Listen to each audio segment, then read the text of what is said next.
एक बार सुधा की नई नई शादी हुई थी और वह 1 महीने बाद अपने मायके लौटी। अपनी माँ के सामने बैठकर सुधा आंसू बहाते हुए बोली, माँ, तुमने मुझे किस घर में पलट दिया? वहाँ मेरी कोई इज्जत ही नहीं है। सारा दिन नौकरानी की तरह रसोई में खड़ी रहती हूँ। किसी को भी मुझ पर दया नहीं आती। कभी सास ससुर की रोटियाँ पकाओ, कभी छोटे देवरों की, फिर ननद के कॉलेज से लौटने पर उनके लिए रोटियां बनाओ। और माँ, आए दिन सासू माँ के रिश्तेदार आते रहते हैं, उनके लिए मुझे ही चाय नाश्ता और खाना तैयार करना होता है।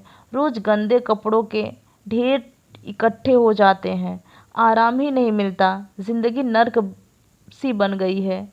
और तो और, नारायण बिस्तर पर बैठे बैठे ही सब कुछ चाहते हैं। जानते हो, बीते दिन मुझे अपने पति पर तब गुस्सा आया जब उन्होंने महीने की पूरी तनख्वाह सासू माँ के हाथों में रख दी और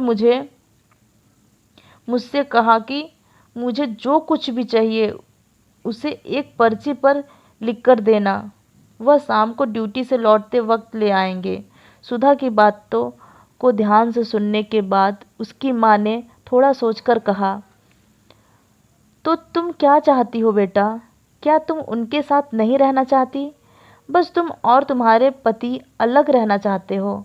अगर ऐसा है तो मैं तुम्हें 2 रास्ते बताती हूँ। एक तो तुम वहीं रहो और उन सब की सेवा करो, क्योंकि वह परिवार भी अब तुम्हारा ही है। और दूसरा, तुम अपने पति को किसी किराए के मकान ले जाओ।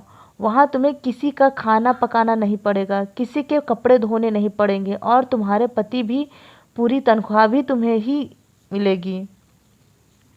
लेकिन याद रखना बेटा, जब तुम्हारा खुद का बेटा होगा और वह बड़ा हो जाएगा, उसकी भी शादी होगी और जब तुम्हारी बहू आएगी तब तुम यही चाहोगी कि तुम्हारा बेटा और बहू तुम्हारे साथ ही रहें और तुम अपने नाती पोतों के साथ खेलो। जब तुम्हें प्यास लगेगी तो तुम्हारा नाती दौड़कर तुम्हारे लिए पानी का गिलास लाएगा और तुम्हारे लिए ऐनक ढूंढ कर लाएगा और कहेगा, दादी जी, खाना बन चुका है, चलो खाना खाएं। माँ ने आगे बोलना जारी रखा, जिन कामों को तुम दुख समझ रही हो, दरअसल वही जीवन के महत्वपूर्ण क्षण है। एक सफल गृहिणी हर कार्य को सरल बनाकर जल्दी ही निपटा देती है। इसका रोना नहीं रोती। जो लोग दुनिया में सफल हुए हैं वो अपनी जिम्मेदारियों से भागते नहीं, बल्कि उन्हें बखूबी निभाते हैं। और बेटा, यह तो तुम जिंदगी की परेशानियां समझ रही हो, वह तुम्हारी सासू माँ तुम्हें एक जिम्मेदार बनाने के लिए सिखा रही हैं। वह आने वाले समय की परेशानियों से निपटने के लिए तुम्हें तैयार कर रही हैं। वर्षों से हर सास अपनी बहू को जिम्मेदार बनने के लिए ऐसा करती आई हैं। कल तुम भी अपनी बहू को जिम्मेदार बनने के लिए उसे मजबूत बनाओगी। बेटा, घर के बुजुर्ग कब तक रहेंगे और कब नहीं, कोई नहीं जानता। वो अपनी आने वाली पीढ़ियों को मजबूत और रिश्ते निभाते हुए देखना चाहते हैं। कल तुम भी अपने बच्चों से यही आशाएं रखोगी।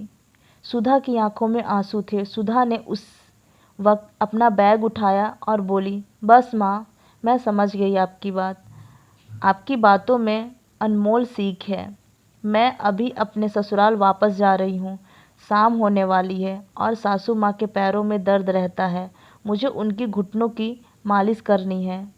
यह कहते हुए सुधा मुस्कुराती हुई ससुराल की ओर चल दी, जबकि उसकी माँ अपनी बेटी की समझदारी पर मुस्कुरा रही थी।